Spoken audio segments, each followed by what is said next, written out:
अस्सलाम वालेकुम। Welcome back to my channel health care partner. तो मैं हूं डॉक्टर आकिब। कैसे हैं आप सब? उम्मीद करता हूं आप सब खैरियत से होंगे। जैसा कि आपको पता है, मैं आपके लिए हेल्थ से रिलेटेड अच्छे अच्छे प्रोडक्ट लेके आता हूं। तो ऐसे ही आज एक प्रोडक्ट लेके आया हूं जो आप स्क्रीन पर देख रहे हैं। तो आज की वीडियो में हम देखेंगे इस कैल्शियम पी सिरप के फ़ायदे, नुकसानात और इसको इस्तेमाल करने का सही तरीका, जिससे आपको और आपके बच्चे को फ़ायदा हो, नुकसान नहीं। तो बिना टाइम वेस्ट के चलते हैं वीडियो की तरफ। तो उससे पहले अगर आप मेरे चैनल पर न्यू हैं तो चैनल को सब्सक्राइब कर दें और वीडियो को लाइक कर दें और साथ लगे बेल आइकॉन पर क्लिक कर दें ताकि मेरी आने वाली हर अच्छी वीडियो आप तक बआसानी पहुंच सके। शुक्रिया। सबसे पहले हम इंट्रोडक्शन देख लेते हैं। इसका नाम है कैल्शियम पी सिरप, जो कि एक विटामिन डी और कैल्शियम सप्लीमेंट है। तो इसको जो फार्मास्यूटिकल कंपनी बनाती है वो पीडीएच फार्मा है, जो कि एक अच्छी कंपनी है। मतलब कि इसकी जो एफिकेसी वो काफ़ी अच्छी होती है।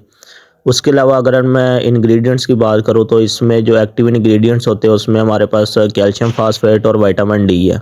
तो ये एक विटामिन डी और कैल्शियम सप्लीमेंट है। अब इसके आपको फ़ायदे बताता हूँ और फिर इसके नुकसानात और इसकी सही डोज क्या है बच्चों में और बड़ों में वो बताता हूँ। सबसे पहले इसके फ़ायदे बता देता हूँ। जिन बच्चों की को हड्डियों का मसला होता है या कमज़ोरी होती है, पट्ठों में खिंचाव वगैरह होता है या बच्चों की ग्रोथ नहीं ठीक हो रही होती, उनके लिए ये बहुत ही फ़ायदेमंद होती है। कुछ बच्चों की हड्डियाँ टेढ़ी हो रही होती है, वो विटामिन डी की कमी की वजह से होती हैं, जिसे हम रिकेट्स कहते हैं। और बड़ों में यही बीमारी ऑस्टियोमलेशिया कहलाती है, जिसमें बोन्स हमारी वीक हो जाती हैं और फ्रैक्चर भी जल्दी हो जाती है और सही तरह ग्रोथ भी नहीं होती, और अगर होती है तो टेढ़ापन आ जाता है हड्डियों में। और जिन बच्चों के दांत निकल रहे होते हैं या उनकी हड्डियाँ कमज़ोर होती हैं तो उनके लिए भी ये बहुत ही फ़ायदेमंद है। जो बच्चे दांत निकाल रहे होते हैं तो उसके लिए ये बहुत ही फ़ायदेमंद है। तो अब अगर डोज़ की बात करूं तो बच्चों में जो इन्फेंट्स बेबी हैं, जो 0 से 1 साल के बेबी, उनके लिए टीस्पून का जो चौथा हिस्सा वो देना है आपने एक टाइम। और जो चिल्ड्रन हैं वो आप उनको दे सकते हैं, 1 या आधा चम्मच दे सकते हैं सुबह शाम, और बड़ों में ये 2 से 3 चम्मच आप यूज़ कर सकते हैं। अब अगर इसके नुकसानात की बात करूं, साइड इफ़ेक्ट्स की, तो कोई भी अब अगर आप मेडिसिन यूज़ करते हैं या सप्लीमेंट यूज़ करते हैं तो उसके साइड इफ़ेक्ट्स तो होते ही हैं, लेकिन तब होते हैं जब आप ओवरडोज लेते हैं।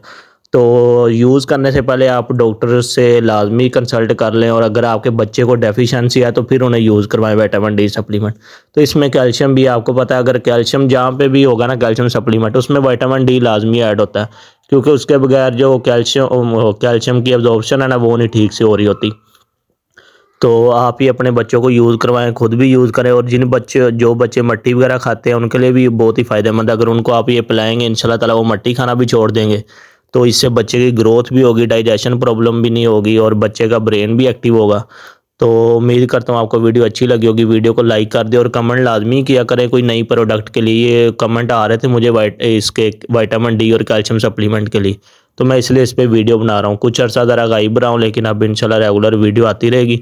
कमेंट लाजमी करके बताएं। तो अपना ख्याल रखें। शुक्रिया। मिलते हैं एक नई वीडियो के साथ, तब तक के लिए अल्लाह हाफिज़।